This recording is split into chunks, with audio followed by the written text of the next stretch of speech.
Mhm. You know, this idea of having three different names, yeah, it's actually Paul Chad Budnick. Yeah, it's not Paul C. So that the individual that committed the crimes would not get prosecuted for, well, the fraudulent use of my name and my identity. Yes, prosecuting attorneys. And it's not Paul Budnick, the poor, indigent, homeless man that's the victim of all of this crime. Yeah. It's Paul Chat Budnick as the plaintiff, and I'd like to name the state of Washington as a defendant. Now, do you think that you could write a letter explaining, yes, that you have the evidence that I was not in Jefferson County, yeah, and that I wasn't cyber stalking? Now, I'd like to have custody of my sons today. I'd like to sue this state, and then I'd like to know every state of the United States that because of the full faith and credit of the United States Constitution and that fraudulent protection order where you use fraud, forgery, and felony, yes, to issue it, that I've been the victim of multiple arrests because you refuse to admit the evidence.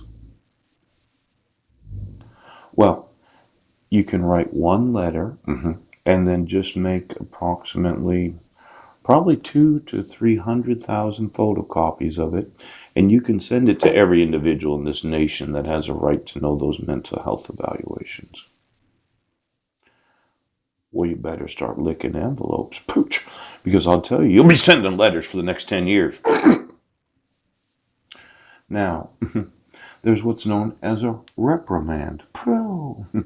In professional legal responsibility, a form of disciplinary action that is imposed after trial or formal charges and declares the lawyer's conduct to be improper, but does not limit his or her right to practice law.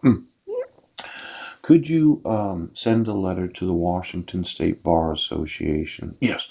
And each of the attorneys in the state of Washington that have all sworn that they would support the laws of the state.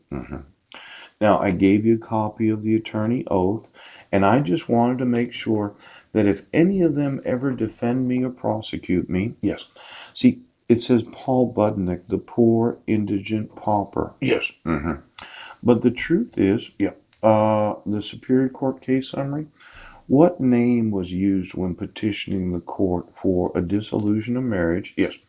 And then we can look at the fraudulent mental health evaluation. Yes. What name was used on the return of service and what name was used on the return of service on August 27th of 2015? Can you tell me who Paul C. is? Prosecuting attorneys.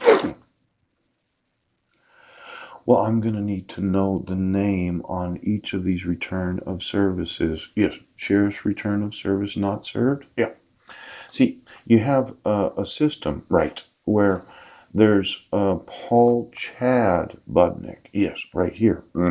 The accused, it was alleged, yeah, Thursday, December 31st, yes, that I had violated the no contact protection order, yes, and I had done that at 7:47 a.m., yes, and 4:48 p.m., yeah. But I told you that I wasn't there, yes. But you decided to prosecute Paul Budnick. Isn't that right, public defender? Yes. But you said it was Paul C. Budnick, prosecuting attorney's office? Yes. As if you were in on the gag. Poop. Now, there's the other idea. Yes. There's Paul Budnick. Yes. The poor indigent pauper. Yes. But it says middle right there. Pooch. Who exactly was the Heidi Budnick that said, I will be the petitioner? Even though Heidi Lee Budnick didn't sign it? Yes.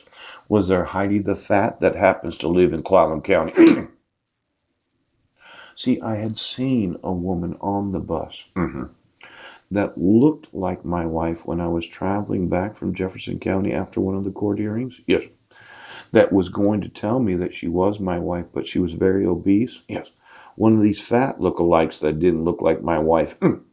Now, let's say that there's multiple Heidi Budnicks. Yes. Is there Heidi L., Heidi Lee, and Heidi Budnick? Yes. Because I'm supposed to be the married husband, yes, of Fat Heidi. Yes, because I'm the poor, indigent, homeless man Now, how many of you had screwed into Heidi the Fat? Pooch, think about